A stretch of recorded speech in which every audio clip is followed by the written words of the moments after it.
Alexandra Maniego. Ayala broke into the WTA World number 40 ranking on February 9, 2026. And that same day, the Philippine Sports Commission was drowning in a 14 million peso embezzlement scandal. The very institution that claimed to fund her career had refused her family a single centavo. And now they watched as Eala dismantled the global tennis elite without their help. This wasn't just a ranking milestone. This was revenge delivered in straight sets. Filipina tennis ace Alex Ayala has officially broken into the WTA top 40 ahead of her opening round match at the Qatar Open in Doha. The corruption story traces back to 2024, when the Philippine Sports Commission proudly announced they'd provided approximately 3 million pesos for Ayala's training and international travel. The Ayala family's response shattered that narrative completely. They hadn't received 1 peso from the PSC for her Grand Slam runs or professional tour expenses, not for her 2022 U.S. Open Junior Singles Championship, not for her historic 2025 Miami Open quarterfinal against Iga Swiatek, not for the Rafa Nadal Academy fees in Manacor, Spain, where she's trained under Joan Bosch since 2018. Zero institutional support while the Commission collected funding from PAGCOR and PCSO, the Philippine Gaming and Lottery Corporations. And that's when the corruption story became documented fact. The National Bureau of Investigation uncovered a scheme where a PSC official manipulated athlete payrolls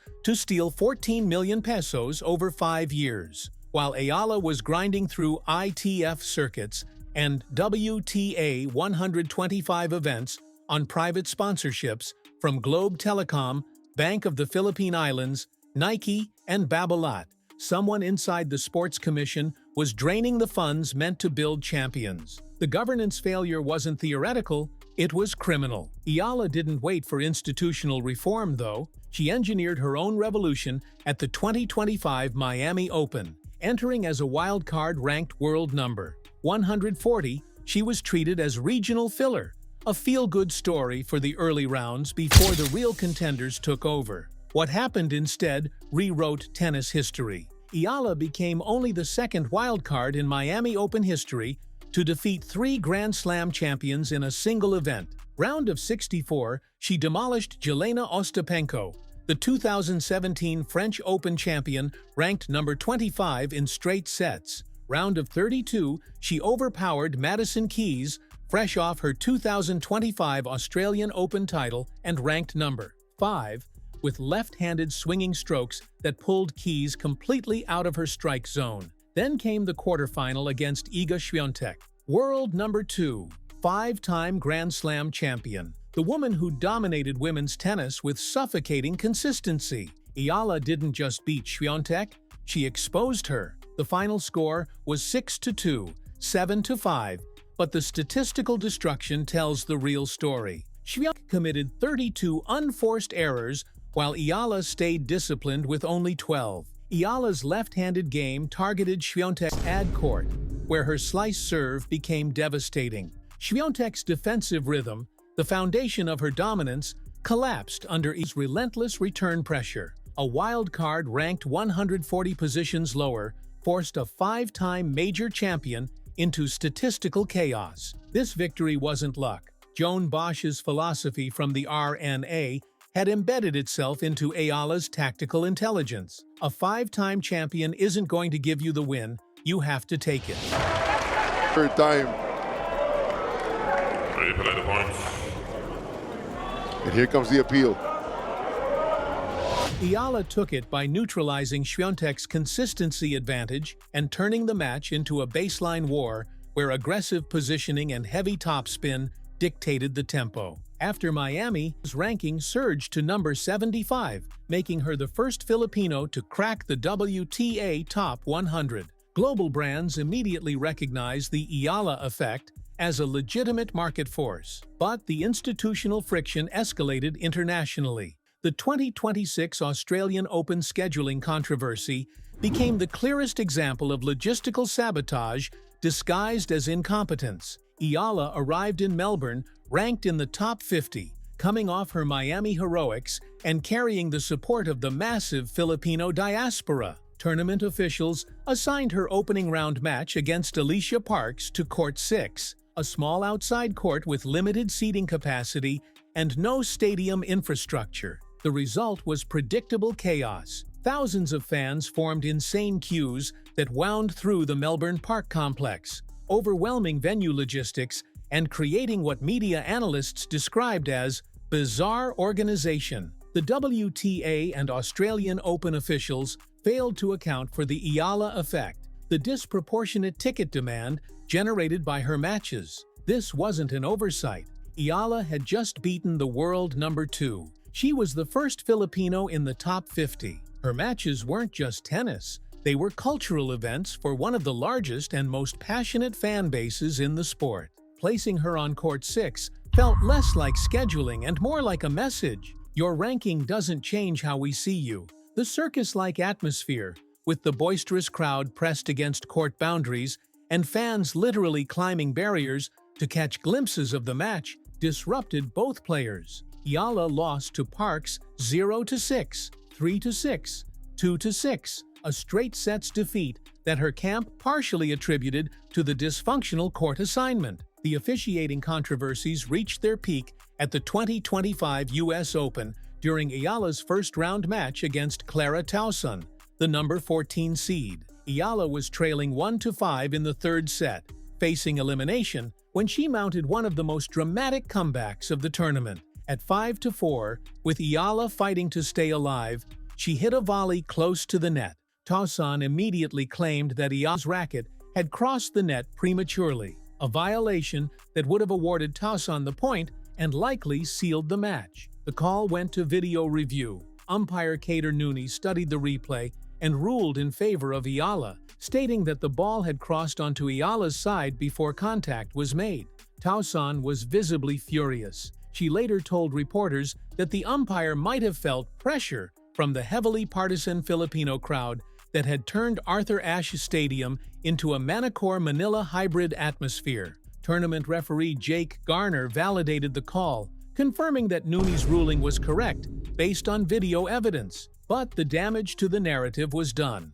Tauson's camp framed it as crowd intimidation. Ayala's supporters framed it as vindication, proof that when the system is forced to be transparent, Ayala wins. The match became a referendum on whether Ayala's fan base had become her shield against an establishment that wasn't built to accommodate a Southeast Asian star. What separates Ayala from controversy-driven athletes is that the friction doesn't define her, the results do. The path to world number 40 on February 9, 2026, was constructed through the Middle East swing, specifically her performance at the WTA 500 Mubadala Abu Dhabi Open. After defeating Zeynep Sonmez in the opening round, Ayala faced world number 8 Alexandra Sasnovich. The match became the defining moment of her early 2026 campaign. Ayala fell behind 0-4 in the deciding third set, 4 games from elimination. Sasnovich serving for the match multiple times, and Ayala, drawing on the psychological resilience cultivated at the RNA, won 6 of the next 8 games to secure a 2-6, 6-4, 7-6 victory. The tie was clinical. At 5-5, Ayala forced 2 errors from Sasnovich and closed the match with a swinging forehand that Sasnovich couldn't track. That quarterfinal run, combined with a semifinal finish in doubles alongside Indonesian partner Janice Tijen, provided the 1,244 total ranking points necessary to move from number 45 to number 40. The doubles performance carried its own historic weight. Ayala reached a career-high doubles ranking of number 99, becoming the first Filipino woman to hold concurrent top 100 rankings in singles and doubles. 2 breakthroughs in one tournament.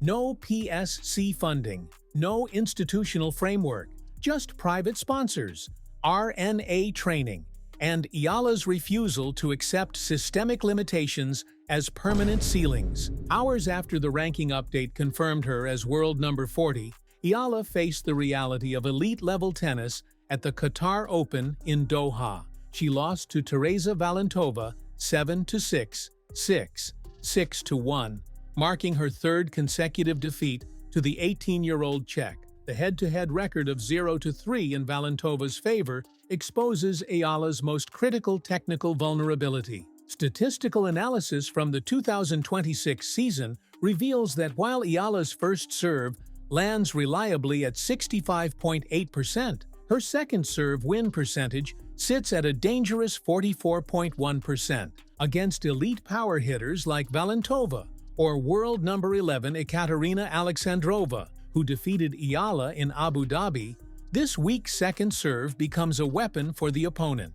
Valentova's aggressive first strike baseline game turns Eala's second serve into immediate defensive positioning, nullifying the tactical advantages that work against rhythmic players like Świątek and Sasnovic. The Valentova problem isn't just about one rival, it's about the next evolution Eala needs to reach the top 20. Joan Bosch and the RNA coaching staff will need to increase her racket head speed on the serve and develop a more effective counterpunching strategy against high-velocity hitters. Eala can dismantle defensive players and force unforced errors from elite opponents who rely on consistency. But against the modern power baseline game that defines the Czech school and the new generation of WTA hitters, she's still finding her tactical footing. The geopolitical impact of Ayala's rise manifested in January 2026, when the Philippines hosted its first-ever WTA 125 tournament,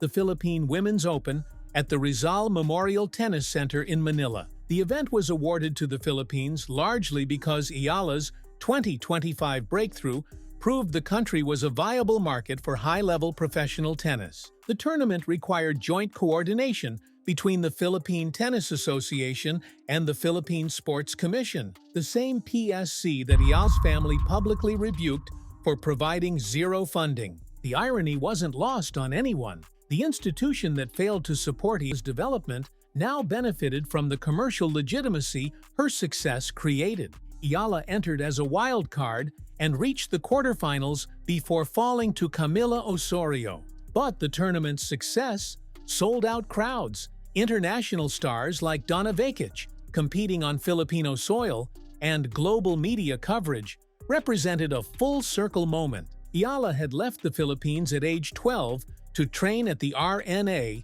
because the domestic infrastructure couldn't develop world-class players. Now, at 20, she brought the WTA Tour back to her country. The girl who had to leave to become elite returned as the reason the elite came to Manila. The economic narrative around Ayala gets distorted by misinformation that serves multiple agendas. A viral report claimed that Wilson offered Ayala a $45 million racket sponsorship deal. Fact-checking confirmed the report was completely false. Another false report claimed Emirates signed her as an airline ambassador. These hoaxes create a distorted perception of Ayala's wealth, which critics weaponize in contradictory ways. PSC defenders use the false Wilson deal to argue Ayala doesn't need government funding, deflecting from the Commission's failures. Ayala's supporters use the same hoax to highlight how the government abandoned an athlete who became commercially valuable despite institutional neglect.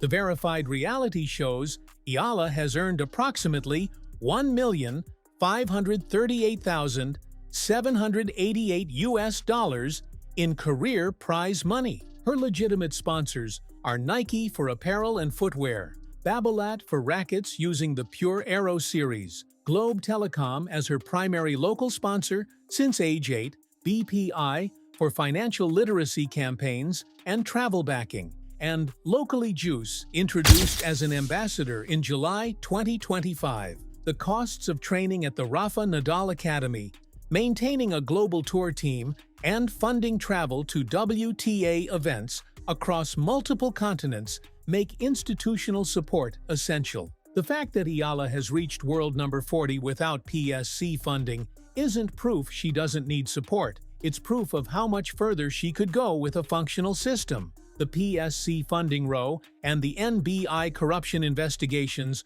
reveal the need for transparent, athlete-centric financial models within Philippine sports governance. Internationally, the Australian Open scheduling controversy demonstrates that the WTA and Grand Slam officials must evolve their logistical planning to accommodate the unique drawing power of athletes from emerging markets. The tennis establishment operates on legacy models built around traditional powerhouses: North America, Western Europe, Australia. When a Filipino athlete generates Świątek-level ticket demand, the system doesn't know how to respond. So they put her on court 6 and call the resulting chaos unexpected. Ayala's career has exposed the governance gap, the space between an athlete's global performance and the institutional support systems designed to facilitate it. She's thriving in that gap, using private sponsorships, RNA resources, and tactical brilliance to bypass the establishment entirely. But the question the tennis world can't answer is whether this model is sustainable or if Ayala is succeeding despite the system rather than because of it. As Ayala looks toward the remainder of the 2026 season, with key tournaments in Dubai, Indian Wells, and a return to Miami where she announced herself to the world, the technical challenge is clear. Fix the second serve or remain vulnerable to power hitters like Valentova. The institutional challenge is murkier. Will the WTA, Grand Slam officials, and domestic federations finally align themselves with the Ayala revolution, or will she continue to be a force that thrives on resistance? On February 9, 2026, Alexandra Ayala became world number 40. The ranking is official. The institutional response is still pending, and Ayala, who learned at the RNA that champions don't wait for permission, isn't slowing down to see if the establishment catches up.